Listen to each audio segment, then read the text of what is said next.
From Wish TV, All Indiana Politics is your premier source for Indiana politics. Focusing on issues that matter to you. I still want us to be the best in the Midwest. We can't afford another lockdown. Give the citizens of this country the relief they need. Education in the state of Indiana remains priority number one. In-depth, nonpartisan coverage. We don't know exactly where the economy will be in January. People are worried with good reason. Exclusive interviews with Indiana's political leaders. We have the resources here in the state of Indiana to care for those who are in need. Expert analysis on critical legislation. We need to reform those laws. This recovery is going to take some time. We've got to anticipate that there'll be a budget shortfall. From Wish TV, this is All Indiana Politics Podcast on the All Indiana Podcast Network.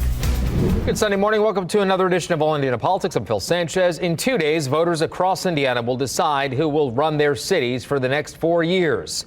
It's the first election for Indiana's new chief election officer, Secretary of State Diego Morales. He sat down with our government reporter, Garrett Berquist, to talk about a new tool he says will help voters on Election Day.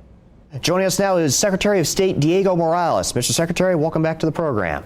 Well, good morning, Garrett. It's good to be with you. So this is going to be your first major election since you took office. How are you feeling going into this? You know, first of all, I'm honored to be the Indiana Secretary of State as the first immigrant Secretary of State in the history of Indiana, and I believe currently the only immigrant Secretary of State in the nation.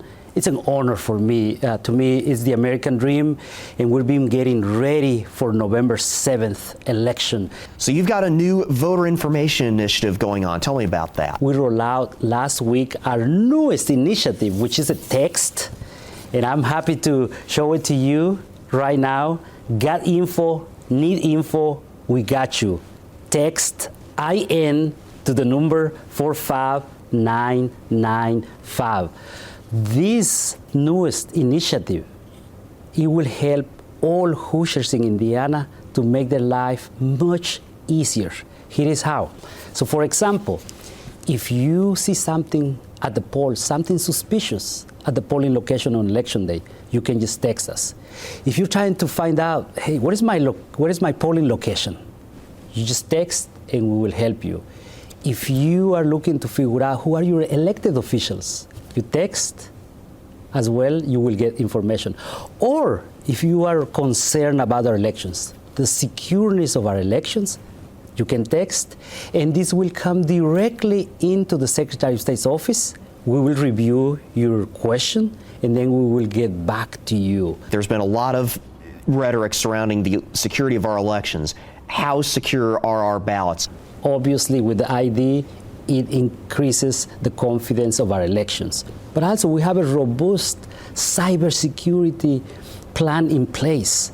You know, for the first time when I arrived into the Secretary of State's office, I hired a new the very first Chief Information Officer for the Secretary of State's office to help us focus on our cybersecurity and IT initiatives to continue to secure our elections.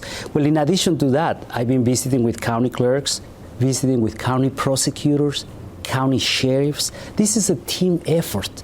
You know, when it comes to our elections, it's not a Republican or Democrat issue. It affects all of us, and we all need to be involved. Where are we on the implementation of voter-verified paper audit trails? We are on schedule. Let me give you the date, July 1st of next year, to have all these BB pads attached to some of the equipments. When we attach these BB pads to these equipments, it will provide that paper trail. So when you go to the polls, you will be able to see that paper trail. Why is this so important, Garrett? Because let's say there is a close race, and either party will say, well, we're going to file a recount because we want to see. So with the paper trail that we will have, it will be easy to compare and to do the recount. So we can actually see, again, I'm utilizing the paper trail because it's important to see when people voted for whoever they voted for. And that will be a way for us to compare and have that recount easy and smooth as possible. So we are on schedule which is July 1st of next year, to have all these VVPATs ready, tested, and ready for the 2024 presidential election. Why is it important specifically to vote in municipal elections? It is important, if you want to see, good streets, if you want to have your garbage picked up, on time, if you want to reduce violence. So it is important who is in leadership.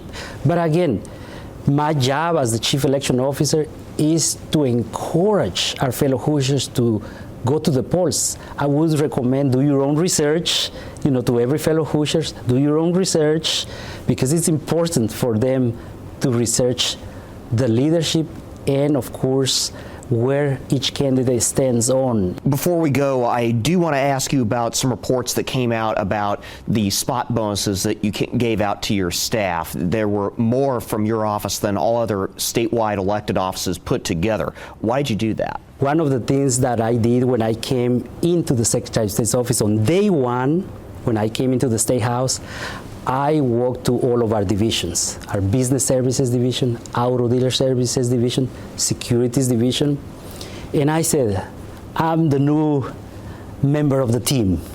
You all been here for many years. I want to listen to you. And the first thing that most of my team members said, they said, Secretary Morales, we were promised some bonuses and some raises. They have that expectation. What are you going to do about it? And I said, well, let me do my due diligence. I said, I'm going to vouch for you before the General Assembly. And that's what I did. On record, I went before the Ways and Means Committee, the Senate Appropriations, asking for those raises. In fact, I asked for 12.5%. My office, we run everything transparently. The records are there. And I'm happy to tell you that the General Assembly approved it. So our fiscal year starts on July 1st and ends on June 30th. So on June 30th, we gave those bonuses in order to retain good employees. I'm an MBA guy. I come from the private sector, in my military sector. I've been outspoken about that I believe on compensation reward. If you're a hard worker, if you work hard, you deserve to be compensated. In state government, we need to retain those good employees. I can tell you here, Garrett, I'm proud and happy to stand with our employees. We deliver to them. We honor what they were promised. And I'm going to continue to take care of them because I have a great team around me and they're doing such a wonderful job. All right, coming up, former Purdue University president and Indiana Governor Mitch Daniels joins us with his new book.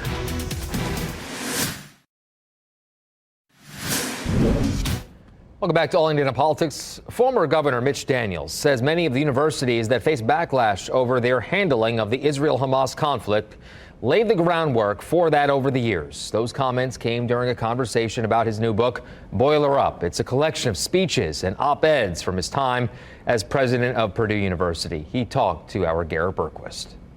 Let's bring in former Indiana governor and former Purdue University president Mitch Daniels. Governor, welcome to the show. Thank you for having me. So this book is a compilation of the speeches and op-eds from your time as Purdue University president. What led you to publish this book? I was encouraged to do it by people who thought that we'd had a few interesting things to say over that course of time. And I thought maybe I could make the point that in any job one takes, you ought to ask yourself, where can you add value? What can you do that might be useful to the business or the enterprise? In my case, one of the answers was to take advantage of certain head starts I had from other lives I'd led and bring more attention to Purdue, which I thought it already deserved. And over the course of time, I think we earned a lot more national attention for things the people of the university did. And one section of your book deals specifically with keeping our democracy. You wrote of the issue of sincerity versus seriousness. As the 2024 election takes shape, how worried are you that this is coming into play? There's a lot to worry about, honestly. I'm an optimist about this country, and this country has confounded its skeptics before, but you have to recognize the reality that's in front of you. So yes, I'm concerned, first of all, that neither of our parties is dealing with effectively with the issues that face us principally, or at least I'll say first, the unconscionable, unpayable debts that we've run up. Both parties have now contributed to this. I think that our inability to come to terms with that is going to be something history judges very harshly. We have international threats that we need to come together to agree to confront. And then it's not just the substance, but of course, I'm hardly alone in being very troubled about the tenor of our public discourse, the way in which people have come to go beyond disagreement into personal vilification and so forth. That's not, neither of those phenomena is promising for a country that wants to demonstrate that it can remain governed of and by the people.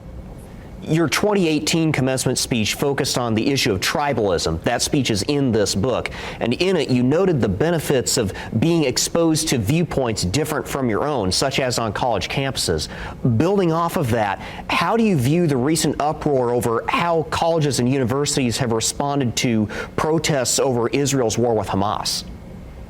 I think some of them have disgraced themselves, and not for the first time. To some extent, some of the schools that are now catching the most flack have laid the groundwork for that by their activities in the past. Many of them have at least acquiesced, if not actively participated in squelching, canceling, otherwise suppressing views that didn't coincide with their own, and that I think made it especially difficult for them to be neutral brokers in the situation that just arose, and of course those who were unable even to say something suitably negative about atrocities of the kind we saw will have had an answer for that, and rightly so. Before I let you go, I want to ask about your cross-state rival. We lost legendary IU basketball coach Bob Knight on November 1st. Are there any personal memories of him you would like to share? What do you think should be his legacy? I was and always was a fan of Coach Knight. I was a passionate, still am, fan of every Indiana school in all my life, and I still root for IU, except for 3 times a year, I'll say, or when they're playing who. But Coach Knight, I'll miss. When he was done coaching, I missed the standards he upheld, even more than all the wins and banners that he brought to IU. He was, even at the time that he left IU, he was, I thought, such a model. The young men playing for him were good citizens. They were students. They graduated, and I knew, as now is coming out more, that there was a side of him that was enormously caring and helpful to people in need. He stood by his friends and his former players always, and I wish he'd gotten more attention for that, or allowed more people to see that while he was with us. Coming up, Indiana's best political team gives us their predictions for Tuesday's municipal elections.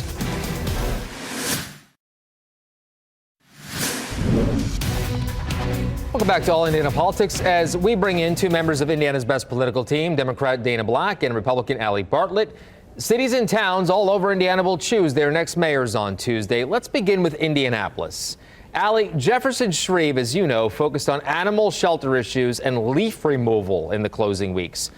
Was this a smart strategy, or did maybe he, deviate too far from his core message? No, I think what he's been trying to do is to make sure that he's covering the full gambit of the issues that he would be addressing as the mayor of Indianapolis. I mean, obviously, there are some issues that steal the spotlight over others, but there's more to the job than just those spotlight catching issues. So I think what he's trying to do is take the politics out of it in some ways and focus. Okay, so Allie froze there for a moment, Dana, so we'll go to you. Shreve's ads have targeted centrist voters ever since the primary, as you know. How worried should Hogsett be about voters responding to those efforts, especially on public safety? Not at all. I don't think he should. I think Joe Hogsett, Mayor Joe, should continue to focus in on what he's been doing, like cutting ribbons. While Jefferson's raking leaves, Mayor Hogsett's cutting ribbons on more housing all over the city. He knows how to speak to the people of Indianapolis. He's not afraid to speak to the people of Indianapolis. He doesn't have to reach for gimmicks or, like the tax thing, just at last minute. Oh, let me throw something out there. Honestly, when you self-fund your entire campaign or the vast majority of your campaign, it's very telling because it means you don't have that many supporters. If you had enough supporters, then you could raise enough money that you wouldn't have to self-fund your campaign. Mayor Joe speaks to the people of Indianapolis. Mayor Joe speaks for the people of Indianapolis. He understands us. He has nothing to worry about, I don't think. Allie's back with us now, so I'll let you finish your thoughts before Allie. Go ahead. Yeah, sorry. What I was saying before is that I think what Jefferson Shreve has been doing is that he's focusing on the entire gambit of the issues that you take on as mayor. He's trying to take the politics out of it and just focus on what the job really is. He realizes that there's more to the job than just those hot button issues. So that's why he's talking about more than one thing. Okay, let's head up north, okay? Carmel voters will decide who will succeed longtime Mayor Jim Brainerd. That race features Republican Sue Finkam and Democrat Miles Nelson. Dana, how important is it to Democrats to flip this seat, and how would you rate his chances? I rate his chances very high. One, for a Democrat, I find interesting that he is aligned more with Mayor Brainerd than the Republican has, and talked about continuing the good work that the current mayor has done. The more people move into Carmel, Indiana, the more purple it gets, the bluer it gets. The population continues to increase up there. That means the voter diversity pool is much bigger. I think he has as good a chance as any Democrat has ever had at flipping that seat up in Carmel. To Dana's point, Allie, Carmel is turning into one of those swing suburbs. Finkam has the endorsement of Brainerd and Governor Eric Holcomb. So what will need to happen for her to keep that seat in the GOP column? I think there's no contest here. I do agree with Dana on one thing, and that's that Miles Nelson has been trying to ride the coattails of what Brainerd has done. But the funny thing is that Sue Finkam has been elected in Carmel since 2012. So everything that Jim Brainerd has done, Sue Finkam has been a part of. The one other thing I really admire about the race that she's run is that she is leaving politics off the table. And that's why this seat is not going to flip. She's talked about economic development, businesses, keeping Carmel a thriving community. That's what she's been focused on while Miles Nelson has been playing politics. And I think people see right through that. Okay, we'll see what happens on that one. Let's turn to another race in the shadow of Indianapolis, the race for the mayor of Lawrence. Allie, how worried should Republicans be about losing this one? The city council in Lawrence, as you know, overwhelmingly Democratic now. Yeah, I don't see much concern about a potential loss there just because of the outstanding record of Mayor Steve Collier. We've seen record growth under his leadership in partnership with Dave Hoffman. And obviously, Dave Hoffman, the former chief of police, he's going to continue that good work and also just have this renewed focus on public safety, which for Indianapolis and its surrounding cities and areas is just top priority. Dana, do you foresee this Lawrence race going in the way that the Indianapolis race will go? I do. I believe Deb Whitfield is going to flip this seat. I don't even think it's going to be close. And let me tell you why. I went to the debate between the two candidates, and I'm sorry, the Republican candidate, all he said, he was police and law enforcement. If you're talking to brown and black people, you better come with more than just, I'm going to bring more police, because our relationship with law enforcement ain't the same. And Lawrence has a high minority population, and I believe that folks are going to turn out because we recognize that just talking about having people, we invite you to our picnic, does not mean that you are being inclusive. And Deb Whitfield understands how to be inclusive, what it means to have every voice at the table. We saw last year how the council had to fight to just get a clear understanding of what the budget was, right? Nobody wanted to give information about the budget. Well, we will leave it there. We will leave it there. We'll be very busy on Tuesday. We look forward to talking with you next time. Thank you so much. We'll be right back. And thank you for joining us for All Indiana Politics this week. We'll be back here next Sunday morning at 9:30. Please make sure to vote on Tuesday if you haven't already, and tune in for our complete election night coverage Tuesday night. Have a great rest of your weekend. From Wish TV, this is All Indiana Politics Podcast on the All Indiana Podcast Network. Watch All Indiana Politics live Sunday mornings at 9:30 on Wish TV and at wishtv.com. Subscribe to this podcast and listen weekly here on the All Indiana Podcast Network. And be sure to discover even more great podcasts at allindianapodcastnetwork.com.